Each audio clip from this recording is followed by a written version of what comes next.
ও ভাই সাব, আপনি কি 15,000 টাকা বেস্ট ফোন খুঁজছেন? তাহলে ইউটিউবে যান আর ইউটিউবে গিয়ে সার্চ করুন যে বেস্ট ফোন 15,000 টাকার মধ্যে কোন ফোনটা 15,000 টাকার বেস্ট।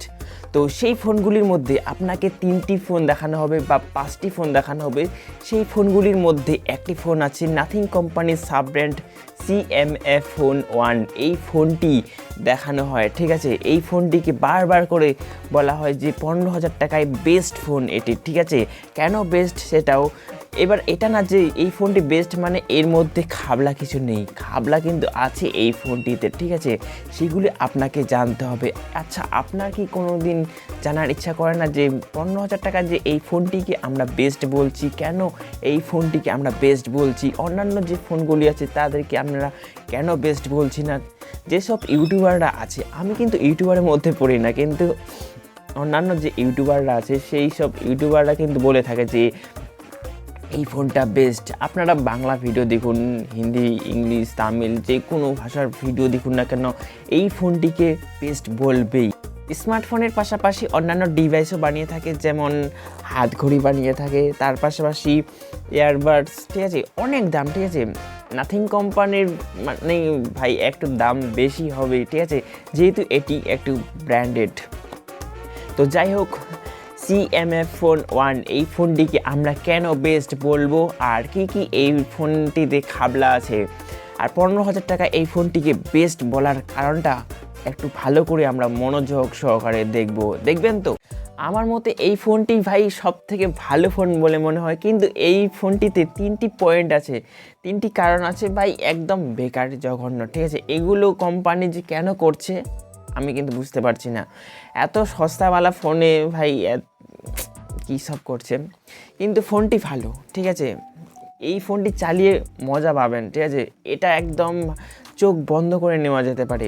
আপনি যদি 15,000 টাকার বেস্ট ফোন নিতে চান তাহলে এই ফোনটি নেওয়া যেতে পারে, কিন্তু তার আগে জেনে নিতে হবে যে ফোনটিতে ভালো দিক আর খারাপ দিক।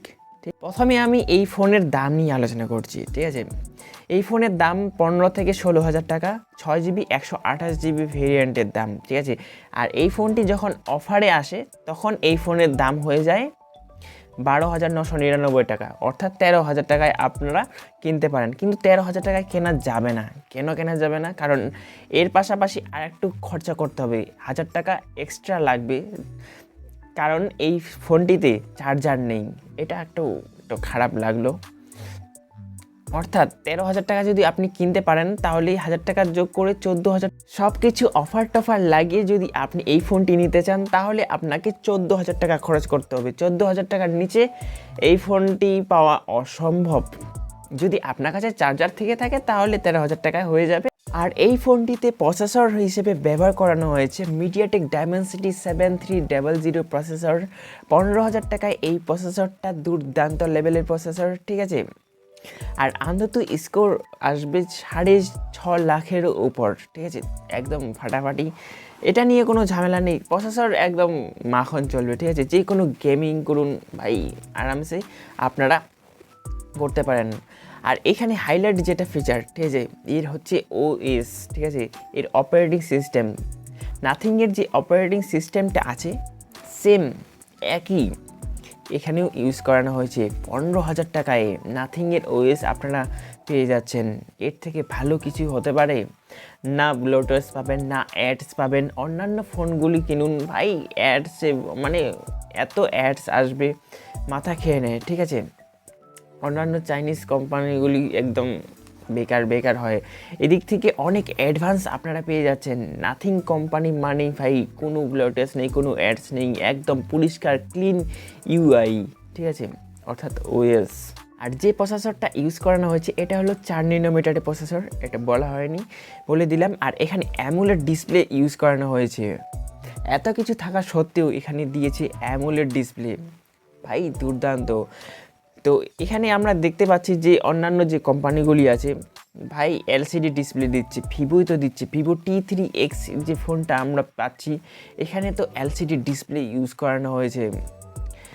সেই তুলনায় এখানে আমরা অ্যামোলেড ডিসপ্লে পাচ্ছি, অ্যাডভান্স তো আছে, ঠিক আছে, একদম দুর্দান্ত দামি ডিসপ্লে ইউজ করানো হয়েছে। ভাই ভিতরে যে মাল মশলা আছে এই ফোনটিতে ভাই দুর্দান্ত। আমি বলবো না যে এটা খারাপ সেটা খারাপ, কারোর নিন্দা করে কোনো লাভ নেই, যেটা ভালো সেটা ভালোই হবে। একটু চিন্তা করুন, আইফোনগুলি যে হয় সেই ফোনগুলিতে কিন্তু 5000 mAh ব্যাটারি থাকে না, 6000 mAh ব্যাটারি থাকে না ভাই, সেই 3000-এর আশেপাশে ব্যাটারি এমএচ থাকে, ঠিক আছে। সেই ফোনের এমএচ যদি এত কম থাকা সত্ত্বেও যদি 1 দিন 1.5 দিন পর্যন্ত পারে, তাহলে এই ফোনগুলি কেন যাবে না, ঠিক আছে। যদি অপটিমাইজেশন যদি ঠিক থাকে, 2000 নিটসে পিক ব্রাইটনেস থাকছে, সব কিছু ভাই দুর্দান্ত, ঠিক আছে। এখন আমি বলবো যে এই ফোনের কয়েকটা জায়গায় খাবলা আছে। প্রথমেই আমি একটা খাবলা নিয়ে আলোচনা করে দিলাম যে এই ফোনেরটিতে আপনারা চার্জার পাবেন না, চার্জার ছাড়াই আপনাকে এই ফোনটি কিনতে হবে। চার্জারটা যদি কিনতে চান তাহলে আপনাকে 800 কিংবা 1000 টাকা বেশি লাগবে, এটা একটা খাবলা। এই ফোনটির যে ক্যামেরাটি আছে, ক্যামেরাটা কিন্তু অতটা ভালো না, ঠিক আছে। যদিও এখানে সনির সেন্সর ইউজ করানো হয়েছে, সামনে আছে 16 মেগাপিক্সেলের ক্যামেরা, তো এই ক্যামেরাগুলো ঠিকঠাক একটা ক্যামেরা, ঠিক আছে, এমন না যে খুব ভালো। আর পিছনের যে ক্যামেরাটা আছে, মেন ক্যামেরাটি যে আছে, সেটাতে স্ক্র্যাচ পড়ে যাচ্ছে, আমি যেটা নিউজে পেয়েছি, ওকে। আর যদি আপনি চান যে আমি ক্যামেরার জন্য এই ফোনটি কিনবো, তাহলে এই ফোনটি আপনি এড়িয়ে চলতে পারেন। আর যদি আপনি নতুন কিছু ইউজ করতে চান, যে আমি নাথিংয়ের ওএসটা কেমন চালিয়ে মজা, সেই ফোনগুলি কেমন চালিয়ে মজা, তো এক কথায় আমি যদি বলি তাহলে এই ফোনের ক্যামেরাটা কিন্তু অতটা ভালো না। যদিও আপডেট দেওয়ার পরে অনেকটা বেটার হয়ে গেছে, আরও বেটার হবে। এটা তো প্রথম ফোন লঞ্চ করলো, নেক্সট টাইম যখন আরও ফোন লঞ্চ করবে সেখানে আমরা আরও ভালো কিছু দেখতে পাবো, এটাই আমরা আশা করছি। আর এই ফোনের যেটা সবথেকে বড় খাবলা যেটা মনে হলো, এর ব্যাক প্যানেলটা ভাই আমার অতটা পছন্দ হয়নি, ঠিক আছে। খেলনার মতো লাগছে এই ফোনটি ভাই, ছোট বাচ্চারা যেমন খেলনা মেলায় গিয়ে কোনো খেলনা কেনে, তো সেরকমই এই ফোনটি আমার মনে হলো। যদি এই ফোনটি পড়ে যায় তাহলে অবশ্যই কিছু না কিছু হয়ে যেতে পারে, ঠিক আছে। অতটা মজবুত, অতটা শক্তপোক্ত মনে হচ্ছে না, কারণ কি যে এখানে পিছনে আমরা স্ক্রু ড্রাইভার দিয়ে খুলতে পারবো। এইসব যে কেন করছে আমি বুঝতে পারছি না। এই ফোনটা বানানোর কারণ হচ্ছে যে নতুন কিছু বানাতে চায়। নাথিং কোম্পানির যে আছে কালপেই, সে চায় যে নতুন কিছু, ইউনিক কিছু। তো ইউনিক করার জন্যই তিনি এখানে স্ক্রুড্রাইভার দিয়ে খোলাখুলির ব্যাপারটা এখানে নিয়ে এসেছেন, ঠিক আছে। তো এই নিয়ে আসার কারণে কিন্তু এখানে একটা ফালতু মনে হচ্ছে আমার। পিছনের ব্যাক প্যানেলটি যে আছে, এটি যদি আপনি পাল্টাতে চান বা আপনার যদি এই কালারটি পছন্দ না হয়, আপনি ধরুন যে ব্ল্যাক কিনলেন, আপনার যদি অরেঞ্জ প্রয়োজন হয়, তাহলে আপনাকে 1500 টাকা কিংবা 2000 টাকা খরচ করে ব্যাক প্যানেলটা পাল্টাতে পারেন। সেটা আপনাকে আলাদা করে পয়সা দিতে হবে, এর জন্য কিন্তু কোম্পানি দিবে না, ঠিক আছে। এটা যে কেন করছে, আপনারা তো কভার ইউজ করতে পারেন, কভার ইউজ করলে তো আপনাকে 200 টাকায় হয়ে যাবে। ব্যাক কভার কেনার জন্য আপনাকে কত টাকা খরচ করতে হবে? 150 টাকা, 200 টাকা। একটু বেটার কোয়ালিটি যদি নিতে চান তাহলে 250 কিংবা 300, উপরে আমি 350 ধরলাম, ঠিক আছে। 350 টাকার মধ্যে হয়ে যাচ্ছে, 200 টাকায় লাগবে জানি। তো 200 টাকার জায়গায় আমরা কেন 1500 টাকা 2000 টাকা খরচ করব ব্যাক প্যানেলটা? সামান্য ব্যাক প্যানেলটা এমনও না যে খুব শক্তপোক্ত, যে স্টিল ইউজ করানো হয়েছে বা অন্য কিছু মেটাল ইউজ করানো হয়েছে, এমনও তো না, ঠিক আছে। সামান্য একটা প্লাস্টিকের বডি, তো সেটার জন্য আমরা কেন এত টাকা খরচ করব? এটা একটা খাবলা মনে হলো, বিশাল খাবলা মনে হচ্ছে এটা, ঠিক আছে।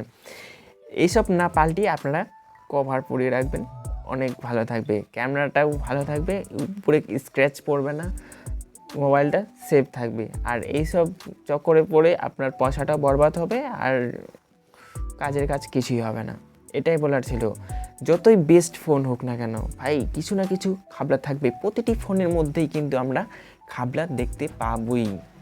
কেউ বিশ্বাস করুক না করুক কোনো যায় আসে না, এটাই সত্যি।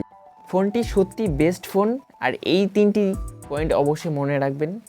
এটাতে আপনারা চার্জার পাবেন না, ক্যামেরাটা অতটা ভালো না যতটা আশা করা যায়, ঠিক আছে। আর ব্যাক প্যানেলটা পাল্টাবেন না, ঠিক আছে। অবশ্যই কভার পরিয়ে রাখবেন। কেন, আমরা তো কভার পরাই না, কভার কি পাওয়া যায় না? অবশ্যই পাওয়া যাবে, অনলাইনে পাওয়া যাবে, অফলাইনে একটু দাম কম হয়, ঠিক আছে। ফুটপাতে কিনবেন, ফুটপাতে দাম কম হয়। ওকে, তো এই ছিল আজকের এই ভিডিওটি। ফোনটা ভালো, বারবার করে বলছি, কিন্তু এইগুলো মাথায় রেখে, ঠিক আছে? কেমন লাগলো কমেন্টে জানান। ভালো লাগলে অবশ্যই লাইক, কমেন্ট, শেয়ার, সাবস্ক্রাইব। ভালো থাকবেন, সুস্থ থাকবেন, আর সবসময় হাসি খুশি থাকবেন। আজকের মতন